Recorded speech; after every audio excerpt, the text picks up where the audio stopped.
informasi tentang untuk bisa bekerja di Hong Kong lagi. Saya kan dulu pernah bekerja di Hong Kong dari tahun 2005 sampai 2016. Itu pertama satu majikan, yang keduanya itu 10 tahun satu majikan. Tapi 10 tahun majikan itu saya mengundurkan diri karena saya menikah. Terus saya pulang ke Indonesia. Setelah menikah dari tahun 2000, karena saya mengandung terus saya melahirkan, saya punya anak, saya istirahat lah, nggak diizinin bekerja sama suami karena kondisi kesehatan bayi. Tapi setelah melahirkan anak umur 1,5 tahun, saya lanjut kerja lagi, tapi saya kerja di restoran.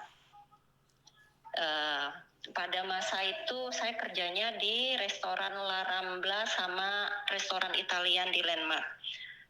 Pada masa itu kan Hong Kong pernah ada demo kan, Miss.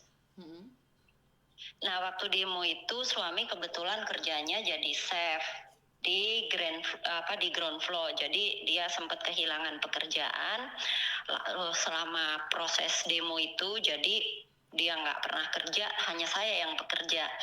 Nah, suami udah mulai dapat kerjaan lagi, nggak taunya malah ketumbur sama COVID.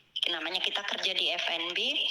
Kita kerja di F&B itu masa COVID, otomatis restoran gak ada customer. Nah, dari situ saya mulai kehabisan uang, saya takut jadi gelandangan, apalagi saya punya anak. Saya mau bawa suami ke Indonesia juga butuh uang banyak, prosesnya panjang. Ya udah, saya memutuskan pulang ke Indonesia dengan anak, dengan sama yang jaga anak saya. Nah, waktu saya pulang, karena saya nggak tahu COVID itu akan berapa lama ya, Miss. Nah, ternyata seiring berjalannya waktu, LDR, hubungan rumah tangga pun makin nggak harmonis juga. Nah, sekarang saya memutuskan, jadi kami udah nggak bersama lagi, tapi status masih suami istri resmi secara negara, secara agama. Nah, yang saya pertanyakan di sini gini, Miss, saya ingin bekerja ke Hong Kong lagi, tapi bukan di F&B. Saya ingin kerja di domestic helper aja gitu. Udah dapat majikan dari teman ada di Hong Kong, tapi ketika mau proses ke agency, agent itu nggak ada yang bisa bantu karena KTP saya itu bukan W lagi, tapi udah M. Itu gimana ya, Miss ya? Memang nggak bisa, Mbak. Kalau sudah M nggak bisa. Terus itu jalan keluarnya gimana, Miss? Ya kamu untuk harus bisa cari yang profesional, tetapi itu berarti sampean kan bukan permanen. Iya, KTP-mu mati itu kan? Iya, KTP mati tapi belum permanen gitu. Iya, berarti mati Mbak, nggak bisa. Itu kalau nggak ada sponsor nggak bisa. Tapi kalau ada sponsor yang mau tanda tangan, asalkan bukan di domestic helper gitu, bisa ya, Miss ya? Seharusnya bisa. Gitu. Lah kenapa sampean dulu bisa jadi WX jadi M itu gimana? Karena saya menikah sama suami saya, dia warga negara Prancis, dia kerja sebagai chef. Dan itu suamimu sudah keluar dari Hong Kong atau masih ada di Hong Kong? Dia sudah pulang ke Prancis. Oh, nggak bisa berarti kamu, nggak bisa kembali. Karena yang mensponsori kamu itu suamimu. Iya, betul. Nggak bisa. Itu nggak ada jalan alternatif itu, Miss, untuk bisa balik ke Hong Kong lagi. Kemarin sempat ditanyakan, ada yang bilang saya harus nunggu 7 tahun out dari Hong Kong gitu, Miss. Nggak ada hubungannya 7 tahun out dari Hong Kong. Karena gini, kamu pernah menikah dengan orang Hong Kong dan orang itu bukan orang Hong Kong, maka saat dia sudah kembali ke negaranya, kamu nggak ada sponsor lagi, kecuali kamu nikah dengan orang Hong Kong lagi. Tapi status saya masih suami istri dengan dia, saya belum melakukan perceraian itu, misalnya menikahnya di Hong Kong sama di Indonesia karena juga. Di Hong Kong itu kalau sudah tidak bersama lebih dari 2 tahun itu bisa cerai secara otomatis, datang aja ke pengacara di sana. Oh, gitu ya, Miss ya? Betul. Oh, terima kasih, Miss, atas informasinya, sangat membantu. Karena kalau kamu menikah dengan orang bukan permanen sana, saat dia pulang ke negaranya, kamu nggak bisa lagi ke Hong Kong. Tetapi kalau kamu menikah dengan orang lokal sana dan dia masih bisa menjamin kamu masih bisa pulang. Dan KTP-mu itu nggak bisa dipakai lagi untuk masuk Hong Kong. Jadi kalau kamu masuk Hong Kong harus pakai paspor.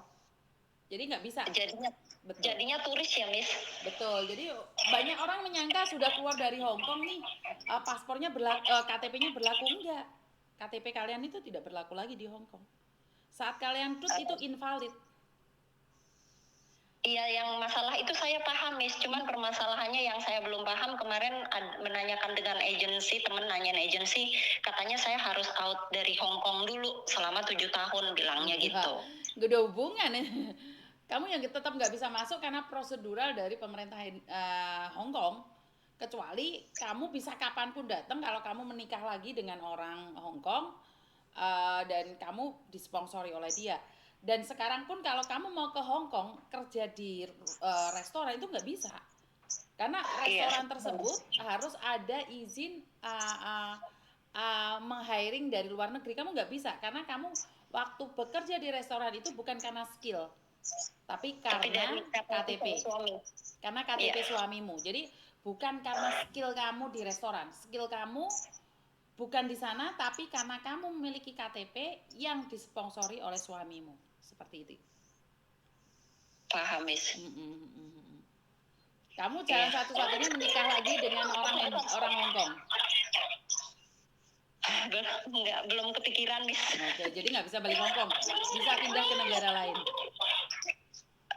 Iya, Miss. Makasih informasinya, Miss. Thank you. Assalamualaikum. Banyak orang yang salah gagal paham, udah pulang dari Hong Kong mengatakan merasa bahwa KTP-nya itu masih aktif ataupun masih valid. Tidak. Saya saja yang dulu punya residen Hong Kong, residen ya, bukan permanen ya. Itu saya tuh tidak tahu kalau saya pulang ke Indonesia atau saya ke Macau lebih dari 6 bulan KTP permanen saya itu bermasalah. Jadi waktu pengupdatean permanen itu saya bermasalah, makanya saya telat dapat permanen Hong Kong. Halo? Halo? Halo, Mas Yuni ya? Ya, saya sendiri, ada yang bisa dibantu?